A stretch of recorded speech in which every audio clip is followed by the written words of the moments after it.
In 1982, he was promoted to assistant branch manager of a Toronto bank, a position that gave him access to bigger accounts and large sums of money. His boss loved him, trusted him. But what the boss didn't know was that his star employee had a vice. He was a complete degenerate gambler, so bad they made a movie about him. Owning Mahowny, today on High Roller Radio. Released in 2003, Owning Mahowny is a Canadian film starring Phillip Seymour Hoffman, Minnie Driver, and John Hurt. It's the story of Dan Mahowny, a compulsive gambler the likes of which are rarely seen. A gambling addiction so dark he had to skim money from the bank to fund weekend getaways to Atlantic City.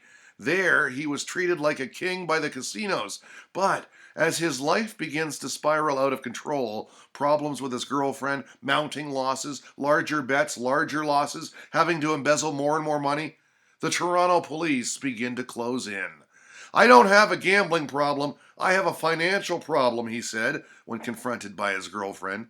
The film got a big thumbs up from Roger Ebert, who named it one of the 10 best of the year. It's based on the real-life story of Brian Maloney, an employee of the Canadian Imperial Bank of Commerce. Maloney eventually pled guilty to fraud and spent more than 6 years in prison. His story was also captured in the best-selling 1987 book Stung by journalist Gary Ross. That book was the basis for the screenplay and delves into the sinister underbelly of compulsive gambling and addiction. In all, Maloney embezzled more than $10 million over 18 months. The good news? He hasn't wagered since his arrest, and today works as a financial consultant. The bad news? The movie cost $10 million to make and only brought in $1 million. Owning Mahowny and the woes of gambling addiction today on High Roller Radio.